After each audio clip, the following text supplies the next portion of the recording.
Hello, നമസ്കാരം. അപ്പോൾ ബാബി and hair കിച്ചണിലേക്ക് വീണ്ടും സ്വാഗതം. അപ്പോൾ ഇന്ന് ഞങ്ങൾ എന്തായാലും 2 ദിവസം കഴിഞ്ഞാൽ തിരിച്ചു പോവുകയാണ്. ഈ ഈ മൺഡേ ഞങ്ങൾ തിരിച്ചു പോകും. അപ്പോൾ അവർക്ക് ഞങ്ങൾ പോയി കഴിഞ്ഞാലും എന്തെങ്കിലും ഒന്ന് കുറിക്കാൻ വേണ്ടിയിട്ട് ഉണ്ടാക്കുകയാണ് കുറച്ച് പീനട്ട് ബോൾസ്. അപ്പോൾ അത് ഉണ്ടാക്കുന്നത് കാണിക്കാം. ബാ വരും. മട്ട അരി നല്ലപോലെ കഴുകിയിട്ട് ഒന്ന് ഡ്രെയിൻ ചെയ്തിട്ട് ഇവിടെ കുറച്ച് നേരം ഒന്ന് വെയിലത്ത് വെച്ചതാണ് കേട്ടോ. അത് ഇവിടെ ബാൽക്കണിയിൽ നല്ല വെയിലാണ്. രാവിലെയൊക്കെ നല്ല മഴയായിരുന്നു. പക്ഷേ ഇത് ഉണ്ടാക്കാൻ തോന്നിയ നിമിഷത്തിൽ എന്തോ ഒരു ഭാഗ്യം പോലെ ഒരു വെയിൽ കിട്ടി. അപ്പോൾ ആ വെയിലത്ത് വെച്ചിട്ട് ഒന്ന് വെള്ളം വറ്റിച്ചെടുത്തിട്ടുണ്ട് കേട്ടോ. നല്ലോണം ഉണക്കല്ല, ഒന്ന് വെള്ളം വറ്റിയിട്ടുണ്ട്. ഇനി ഇതൊന്ന് വറുത്തെടുക്കണത് കാണിക്കാം കേട്ടോ. അപ്പോൾ പാൻ നന്നായി ചൂടായി വന്നിട്ടുണ്ട്. അതിലേക്ക് നമുക്ക് ഈ അരി ഇട്ട് കൊടുക്കാം.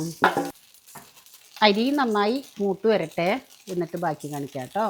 അരിയെല്ലാം നന്നായി മൂത്ത് വന്നിട്ടുണ്ട്. ഞാനത് മീഡിയം ഫ്ലെയിമിൽ ഇട്ടിട്ടാട്ടോ ചെയ്തത്.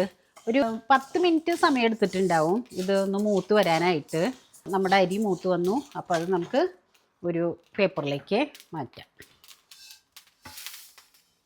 ഇത് ഞാൻ 1 ഗ്ലാസ് അരിയാണ് കേട്ടോ എടുത്തത്. ഇനി അതേ ഗ്ലാസ്സിൽ തന്നെ 1 ഗ്ലാസ് കപ്പലണ്ടി എടുക്കുന്നുണ്ട്. കപ്പലണ്ടി അതുപോലെ മീഡിയം ഫ്ലെയിമിൽ വെച്ചിട്ട് ഒന്ന് വറുത്തെടുക്കാം. നമ്മുടെ കപ്പലണ്ടി നന്നായി മൂത്ത് വന്നിട്ടുണ്ട്.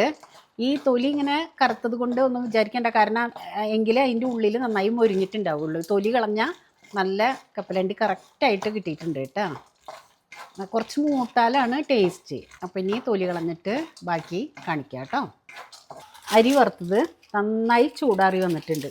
അപ്പോൾ നമുക്കത് നന്നായി പൊടിച്ചെടുക്കാം. അപ്പോൾ കപ്പലണ്ടിയൊക്കെ നന്നായി ചൂടാറി വന്നു.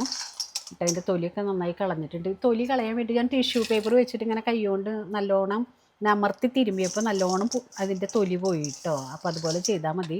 ഇവിടെ മുറൊന്നും ഇല്ലാത്തത് കൊണ്ട് അതല്ലെങ്കിൽ മുറത്തിൽ വെച്ചിട്ട് ഇങ്ങനെ അമർത്തി ഇതാക്കിയിട്ട് ചേറിയാൽ മതിയായിരുന്നു. കപ്പലണ്ടി തൊലി കളഞ്ഞ് പൊടിച്ചെടുത്തിട്ടുണ്ട്. കപ്പലണ്ടി വല്ലാണ്ട് പൊടിഞ്ഞു പോകരുത് കേട്ടോ. അപ്പോൾ ഇടയ്ക്ക് ഇങ്ങനെ ഓരോന്ന് ഇങ്ങനെ കടിക്കുമ്പോഴാണ് കൂടുതൽ ടേസ്റ്റ്. വല്ലാതെ പൊടിഞ്ഞു പോകരുത്. കപ്പലണ്ടി അരി പൊടിച്ച് വെച്ചതിലേക്ക് ഒരു 3 ഏലക്കായ ചതച്ചത് ചേർക്കണു. ഒരു 1 സ്പൂണ് നല്ല ജീരകം മുഴുവനെ ചേർക്കണു കേട്ടോ. ആ ഫ്ലേവർ ഞങ്ങൾക്ക് ഇഷ്ടമാണ്. ഇഷ്ടമല്ലാത്തവർക്ക് അത് സ്കിപ്പ് ചെയ്യാം. ഇനി നാളികേരം ചേർക്കാം. ഇത് ഞാൻ ഇവിടെ ഗ്രേറ്റഡ് കോക്കനട്ടാണ് ഇവിടെ കിട്ടുക. അപ്പോൾ അതിൻ്റെ ഒരു 1/2 പാക്കറ്റ് എടുത്തിട്ട് ഞാൻ ഓവനിൽ വെച്ചിട്ട് ചൂടാക്കിയിട്ടുണ്ട്.